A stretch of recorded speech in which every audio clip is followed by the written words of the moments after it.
Hola, vamos a comenzar con el módulo sobre emprendimiento cooperativo en el marco de la economía social y solidaria.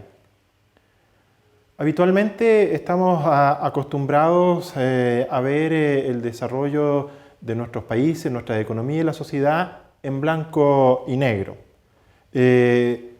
Estamos habituados a ver que la economía se estructura o en el ámbito de la economía pública o la economía privada de carácter capitalista tradicional. Es lo que habitualmente nos transmiten los medios de comunicación y es lo que está en el debate público cotidiano. Pero hay que tener en cuenta que en realidad los países, las sociedades, las ciudades y las localidades, los territorios, no solo se estructuran desde el punto económico y social en este binomio de negro o blanco. Aparte de la economía privada de carácter capitalista tradicional y aparte de la economía pública, existe un tercer sector de la economía. Este tercer sector es lo que habitualmente se conoce como economía social o economía solidaria. Y dentro de ese sector de economía social y solidaria, uno de sus pilares más fuertes, tanto en nuestro país, en Chile, como a nivel internacional y mundial, es el sector cooperativo en el cual nos vamos a concentrar en esta presentación. También es muy importante tener en cuenta de que este campo de la realidad a la que hacemos referencia tiene tanto en nuestro país como en distintas partes del mundo distintos nombres, pero que apuntan a lo mismo. De manera que no nos confundamos muchas veces con la terminología, sino que estamos hablando básicamente de este tipo de organizaciones que no son una empresa pública, que no son un organismo público y que tampoco son una empresa de carácter lucrativa tradicional. Todo este tipo de organizaciones muchas veces se le conoce con el nombre de economía social, economía solidaria, tercer sector, economía civil, sector no lucrativo, economía del bien común, economía del sector de empresas sociales o emprendimiento social. Pero estamos dando cuenta de un campo de realidad que tiene algunas características comunes. Pero detrás de este modelo de economía de la cooperación hay distintos enfoques. Para entenderlo, tiene distintas maneras de llegar a él.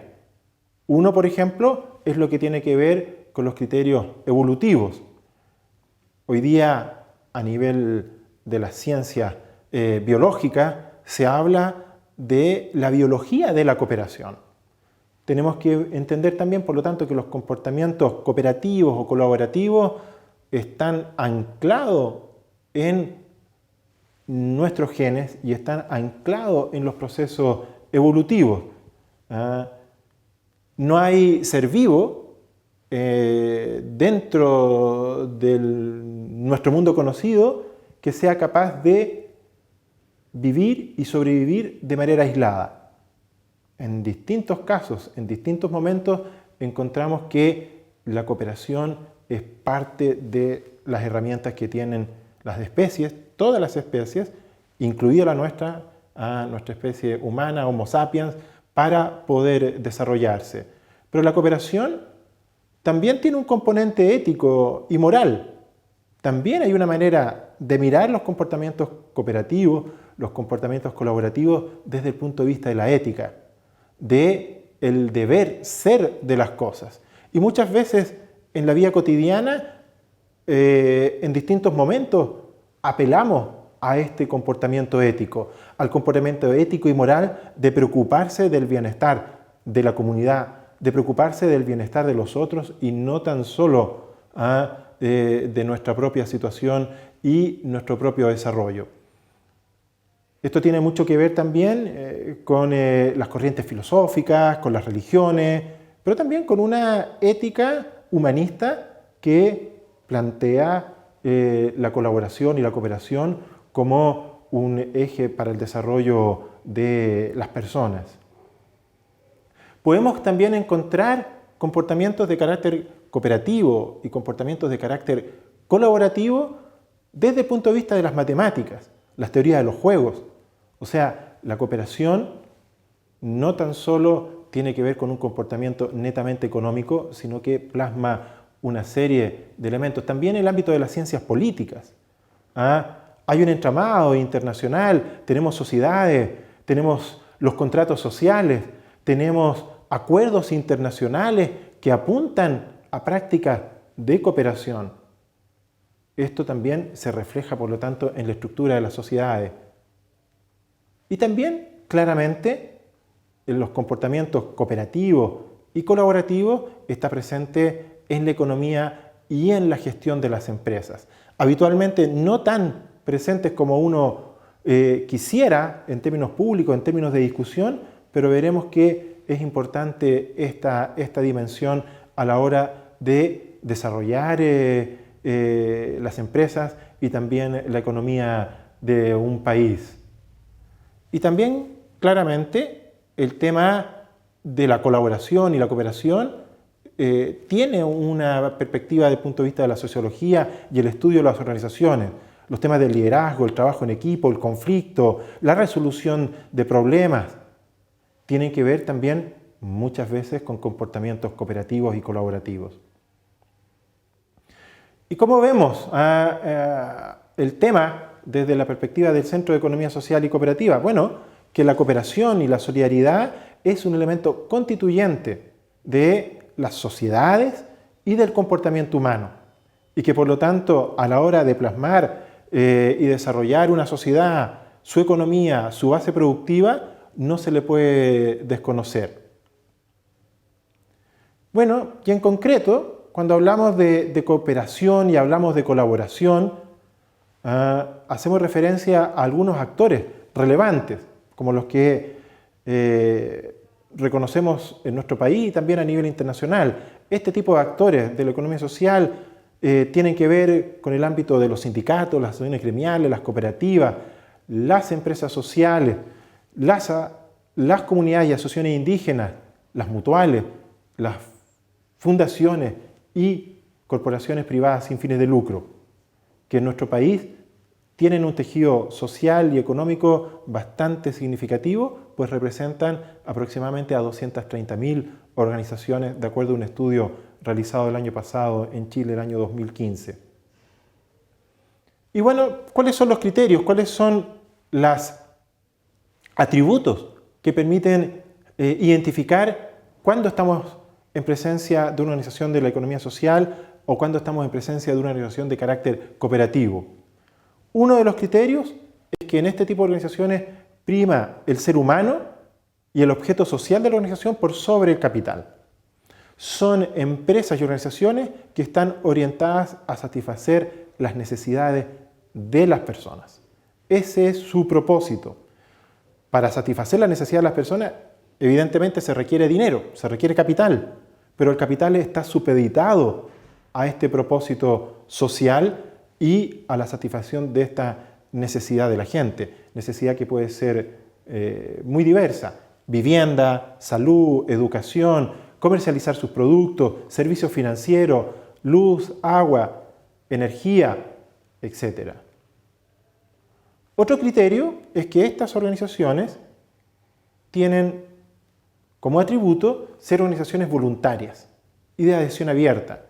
Nadie debiera sentirse obligado a pertenecer a una organización cooperativa contra su voluntad. Pero también, al ser de adhesión voluntaria y abierta, tienen una característica que es muy distintiva. Su sistema de gestión, por decirlo así, su gobierno corporativo, se basa en la democracia económica, con el criterio de una persona, un voto, independientemente del aporte de capital, de trabajo o de participación que haga en la misma empresa. Por lo tanto, a la hora de tomar decisiones, todas las personas en una organización cooperativa valen lo mismo. Y aquí, un tercer atributo para las empresas cooperativas y en general para las empresas de economía social es que los intereses de los socios, de los que gestionan la empresa, es la misma que la del interés general. Y se fusiona, en este caso, en este tipo de empresas, el concepto de cliente y propietario. En las empresas cooperativas, los usuarios, por decirlo así, los clientes son a la vez los dueños. Otro criterio muy relevante es que las empresas cooperativas se basan en el principio de solidaridad y responsabilidad. Solidaridad que apunta a que todas las personas que son parte de la organización deben recibir el mismo tipo de beneficio, el mismo tipo de servicio, de bien o producto que los ha llevado a involucrarse en la empresa cooperativa. Pero también están, por decirlo así, impulsados a ser responsables de manera colectiva por la consecución de los fines que la organización se ha propuesto. De manera que nadie quede excluido, pero tampoco nadie quede simplemente recibiendo los beneficios de la organización sin participar activamente en ella. Otro atributo y otra característica de las empresas de carácter cooperativo es que son empresas autónomas en su gestión, independientes de los poderes públicos, no pueden estar supeditados a un partido político, a una iglesia, a un líder, a una empresa. Tienen que ser autónomos en su gestión. Y algo que en los días que corren en nuestro país, pero también a nivel mundial, es de debate permanente, es el tema que los excedentes, o en el caso genérico de la palabra utilidad, deben reinvertirse preferentemente en el objeto social, o ser distribuidos según el deseo de sus miembros. Por lo tanto, el concepto de lucro o no lucro en este tipo de empresas tiene una visión distinta en la medida que finalmente sus usuarios, sus clientes son a la vez los propietarios. Y si por lo tanto hacia el final del ejercicio de un año calendario sobra dinero, eso se reparte a sus miembros en función a cuánto ellos hayan colaborado en la organización, porque en estricto rigor se le está devolviendo lo que en su minuto pudieron haber pagado de más. Todos estos criterios han sido elaborados, discutidos ampliamente a nivel mundial y han sido consolidados hace pocos años en el marco de la Confederación Europea de Empresas de Economía Social.